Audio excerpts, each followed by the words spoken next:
Jaehaerys Targaryen hanedanının en iyi kralıydı. Ama aynı zamanda ejderhanın dansına giden yol açan kral da olabilir. Maegor öldüğünde krallık kan içindeydi. İnanç Targaryenlardan nefret ediyordu. Lordlar güvenmiyordu. Halk bıkmıştı. Demir taht korku demekti. Sonra tahtta genç bir kral çıktı. Jaehaerys ateşle değil, düzenle kazandı. Kılıçla değil, yasayla. Korkuyla değil, iknayla.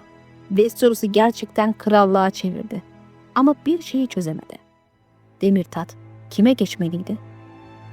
Ve o soru yıllar sonra Targaryenları birbirine kırdıracaktı. Bugün iyi kral Jaehaerys'in altın çağını ve altının içindeki çatlağı konuşuyoruz. Ayrıca Alicent'in ejderhasının neden sürüp geçemediğine değineceğiz.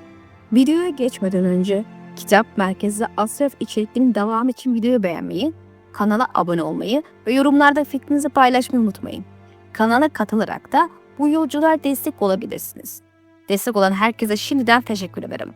Şimdi Maegor'un kanlı tahtından Jaehaerys'in uzun barışına geçelim. Jaehaerys tahta çıktığında Targaryen hanedanı hala Maegor'un gölgesindeydi.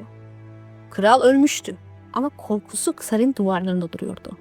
Kızılkale yeni tamamlanmıştı fakat bu kale zaferden çok cinayet hatırlatıyordu. Çünkü Maegor kalenin sırlarını bilen işçileri öldürtmüş, kendi güvenliğini insanların kanıyla mühürlemişti. Böyle bir yerin içinde genç Jaehaerys'in ilk yapması gereken şey basit ama zordu. Maegor olmadığını göstermek. Maegor'un adamları yargılanmak, işkence görmek ya da idam edilmekten korkuyordu çünkü yeni bir kralın eski rejimin adamlarını cezalandırması kimseyi şaşırtmazdı. Hele bu rejim Maegor'un rejimi ise. Ama Jaehaerys daha en başta farklı bir yol seçti. Saltanatına kanla başlamayacaktı. Maegor'un korkuyla tuttuğu krallık yine korkuyla onarılamazdı.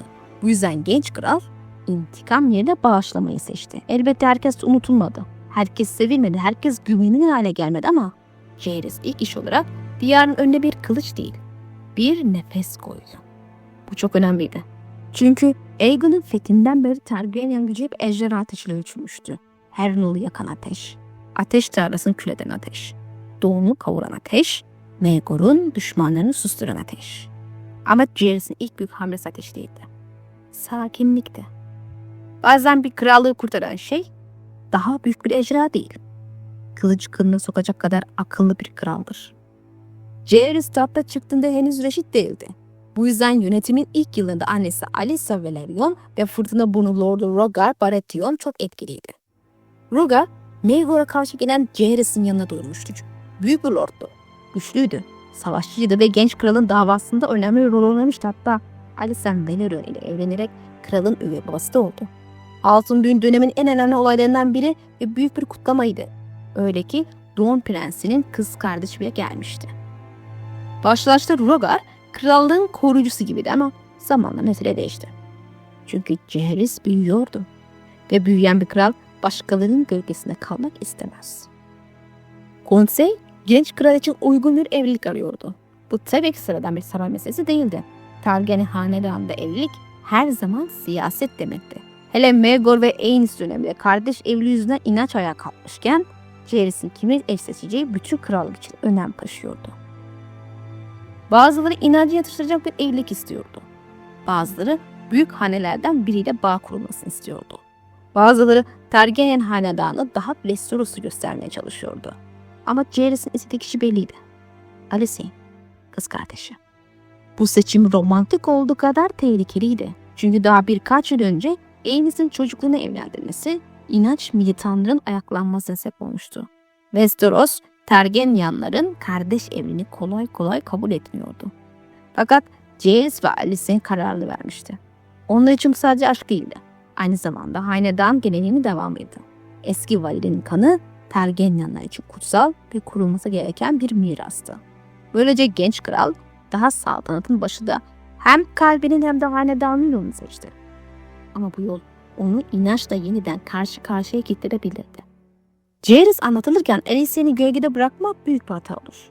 Çünkü Jaehaerys ne kadar iyi kral ise Alicent de o kadar iyi kraliçeydi. Alicent sadece kralın eşi değildi. Sadece çocukların annesi değildi. Sadece sarayda oturan güzel bir Targaryen prensesi değildi. O krallığın işleyişine doğrudan etkeden bir kraliçeydi. Jaehaerys devletin haklıysa Alicent çoğu zaman devletin kulağıydı. Lordları dinledi, kadınları dinledi, küçük halkı dinledi. Kralın göremediği acıları kraliçe çoğu zaman daha yakından gördü. Onun en önemli özelliklerinden biri halkla kurduğu bağdı. Alicent sadece yüksek salonlarda konuşmadı. Kadınların dertlerini, evliliklerin adaletsizliğini, dulların sıkıntısını, sıradan insanların korkularını da önemsedi.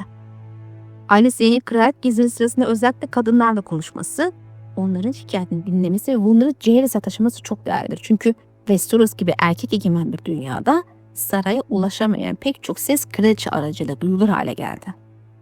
Onun etkisiyle bazı gelenekler sorgulandı, bazı haksızlıklar konuşuldu. Bazı mesele ilk kez gerçekten kralın önüne geldi. Alicent'in en meşhur hamlelerinden biri gece nöbetine verdiği destekti. Sur'a gitti, Karakale'yi gördü. Gece nöbetinin halini yakından inceledi. Sonra Lord Stark'ı ikna ederek yeni armağanın nöbete verilmesini sağladı. Bu karar Kuzey Lord'unu pek memnun etmedi. Bilhassa Stark Lord'un oğullarını ve bu ileride Harrenhal'daki Büyük Konsey'de kendini gösterecekti çünkü toprak kaybetmiş oldular. Alicent'in Sur ziyareti sadece siyasi açıdan değil, ana hikayenin gizemi açısından da çok önemlidir. Çünkü orada tuhaf bir şey yaşandı. Kraliçe ejderhası gümüş kanatla Karakale'nin üzerinden uçtu. Sonra onu Sur'un öte tarafına götürmeye çalıştı. Bir kez değil, 3 kez. Ama gümüş kanat her seferinde güneye döndü. Alicent yazdığı mektupta ejderhasının daha önce onu gitmek istediği hiçbir yere götürmemezlik etmediğini söyler. Ama Sur'da bunu yapmıştır. Kara kardeşler bir sorun olduğunu anlamasın diye Alicent buna gülüp geçer. Fakat bu olay onu çok rahatsız eder. Bu küçük gibi görünen sahne aslında çok büyük bir kapı aralar. Çünkü ana seride biz Sur'un yalnızca ötekilere, buzun karanlık yaratıklarına ve ölülerin büyüsüne karşı bir engel olduğunu düşünmeliyiz. Ama gümüş kadın davranışı bize başka bir şey düşündürür. Belki de Sur sadece o buzun yaratıklarını değil, ateşin çocuklarını da tanıyordur. Belki de o büyü yalnızca kuzeyden güneye giren karanlığı değil, güneyden kuzey uçan ejderha ateşini de sınıra çarpıtırıyordur. Bu yüzden Alicent'in Sur ziyareti sadece gece nöbetine yapılan bir kraliyet ziyareti değildir. Bu ateş ile buzun birbirini ilk kez sessizce yokladığı anlardan biridir. Ve Alicent'in gözünde Sur artık yalnızca kuzeyin değil, bütün diyarın savunmasıydı. Bu da onun bakışını gösterir. Alicent sadece bugünün sarayını değil, krallığın uzun geleceğini düşünüyordu. Jaehaerys krallığı yasalara bağladıysa, Alicent o krallığa kalp verdi.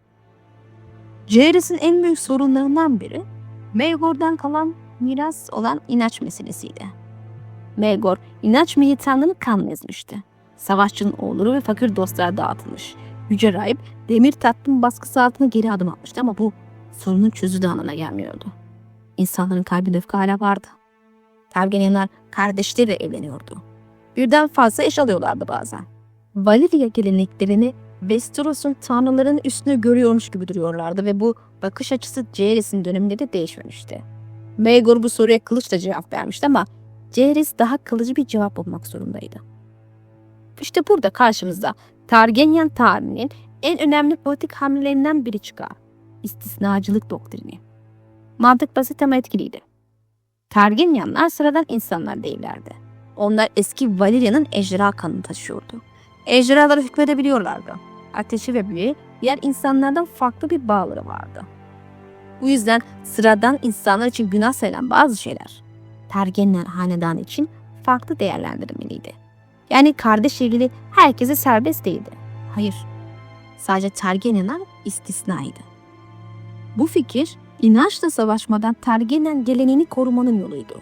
Jaehaerys kan dökmeden halkın ve rahiplerin zihninde yeni bir alan açmaya çalıştı. Bu süreçte Septon Bart çok önemli bir isim haline geldi. Bart düşük doğumlu biriydi, soylu değildi. Büyük bir hanedanın oğlu değildi ama zeki, bilgili ve olağanüstü yetenekliydi. Jaehaerys onu fark etti ve zamanla en büyük güvendiği adamlardan biri yaptı. Hatta Bart'ın ileride kral eli olması dönemin için çok önemli bir tercihti. Çünkü Jaehaerys burada şunu gösterdi. Bir adamın değeri sadece doğduğu haneyle ölçülmez. Bart, Jaehaerys'in en önemli danışmanlarından biri oldu. hem inançla ilişkilerde hem de kralın yönetiminde büyük rol oynadı. Maegor inancın kılıcını kırmıştı. Jaehaerys ise inancın dilini değiştirdi.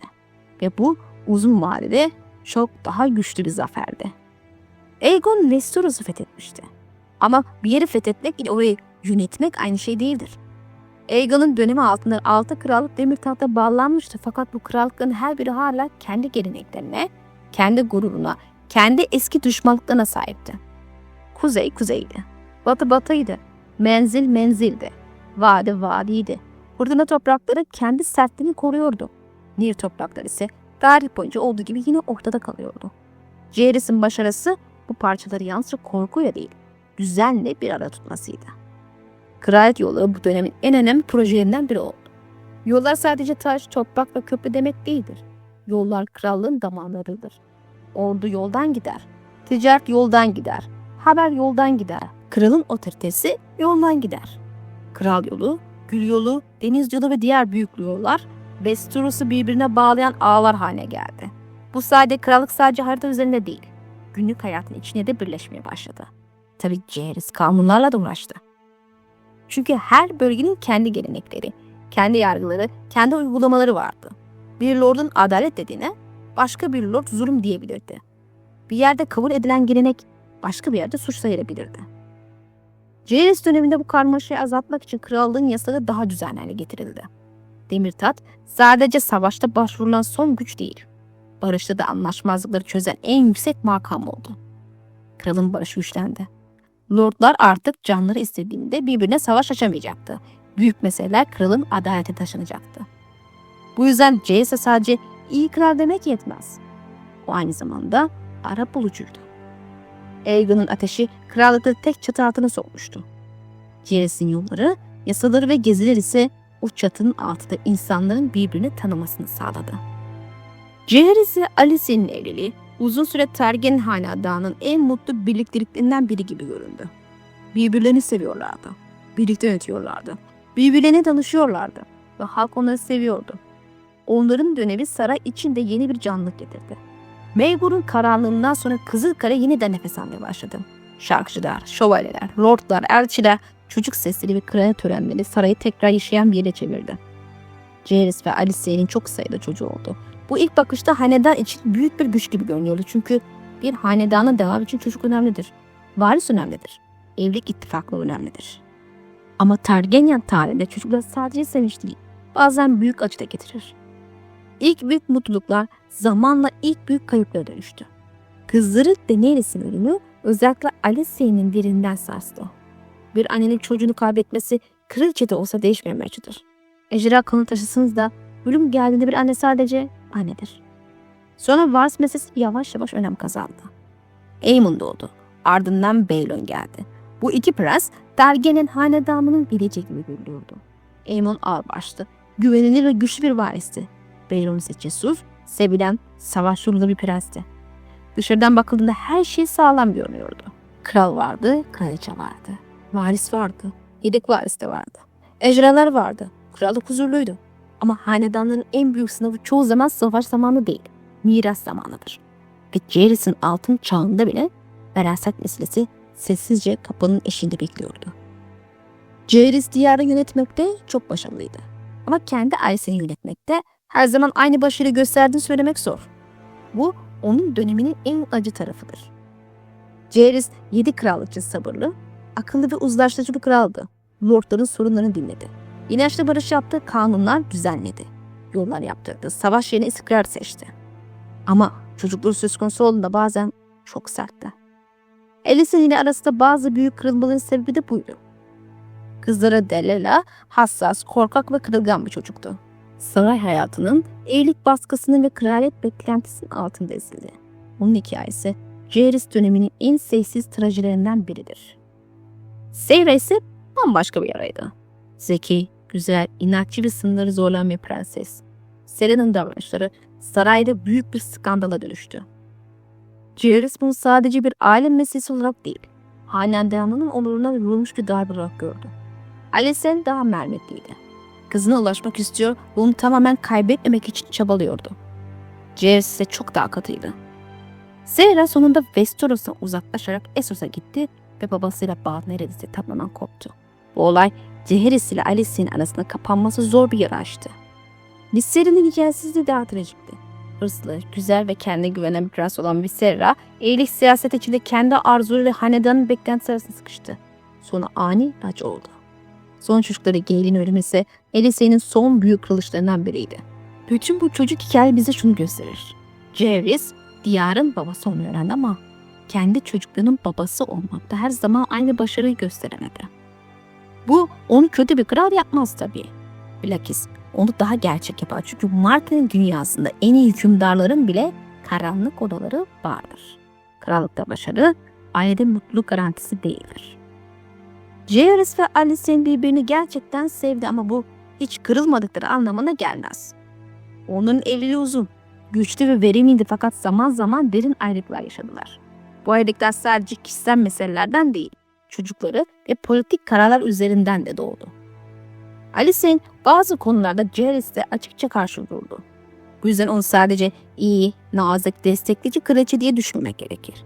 Alicent gerektiğinde kendi fikrini savunan, kralın karşısında durabilen ve bazı konularda ondan daha ileriyi görebilen biriydi.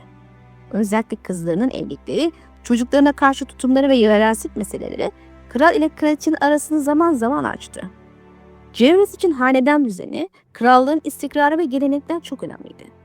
Alicent için ise çocuklarının mutluluğu, kadınların hakları ve bazen kişisel merhamet daha ağır basıyordu. Bu ikisi her zaman çatışmak zorunda değil ama çatıştığında yaralar derin oldu. Alicent yaşlandıkça kral topraklarından ve Kızılkale'den uzak durmaya başladı. Ejderha Kayısı ona daha huzurlu geliyordu. Belki de hanedanın başladığı o kasvetli ada, uzun bir ömrün sonunda sarayın gürültüsünden daha dürüst geliyordu. Sonunda Alicent öldüğünde Jaehaerys yalnız kaldı. İyi kral hala tahtta oturuyordu ama iyi kraliçe artık yanında değildi. Ve bazen bir hükümdarın en büyük kaybı sadece sevdiği insanı kaybetmek değildir. Onu dengeleyen sesi de kaybetmektir. Jaehaerys'in uzun saltanatı Targaryen tarihinin en parlak dönemlerinden biri oldu ama uzun saltanatların bir tehlikesi vardır. Kral yaşlandıkça varisler ölmeye başlar.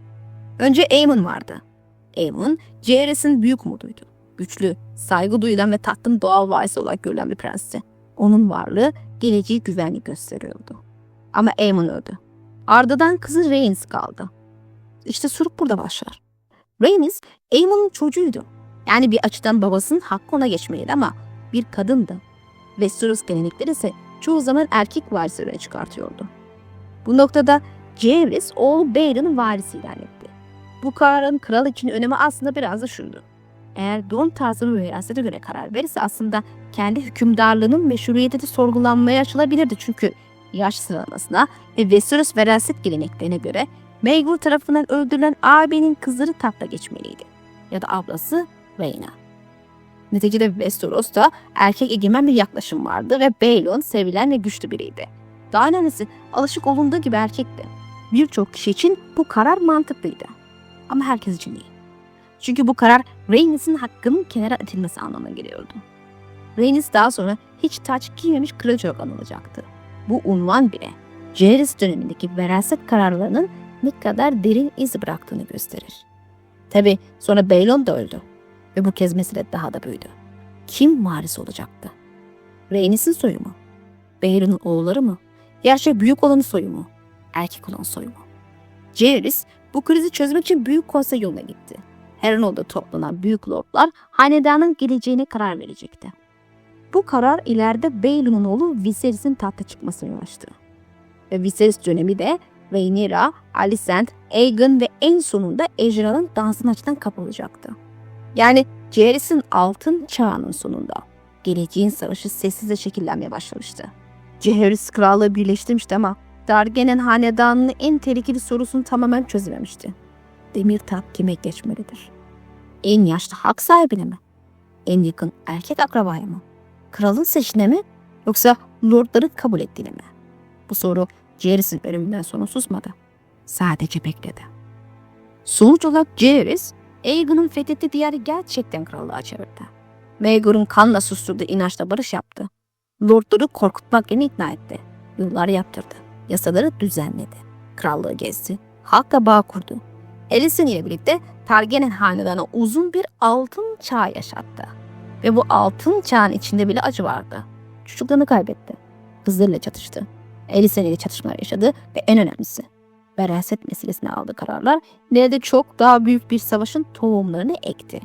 Muhtemelen veraset meselesini geleneklere bırakmak yerine sağlam temelli kesin bir yasaya bağlasaydı ileride yaşanacaklar vuku bulmazdı. Bu sebeple iyi kral ejderhaların dansının tohumunu atan kral olarak görülebilir. Torunu Viserys ise o tohumu sulayıp büyüten. Jaehaerys belki de Targaryen tane en iyi kralıydı ama en iyi kral bile geleceği tamamen kontrol edemez. Aegon ateşte fethetti, Jaehaerys barışta kurdu. Ama ondan sonra gelenler bu mirası koruyamadı.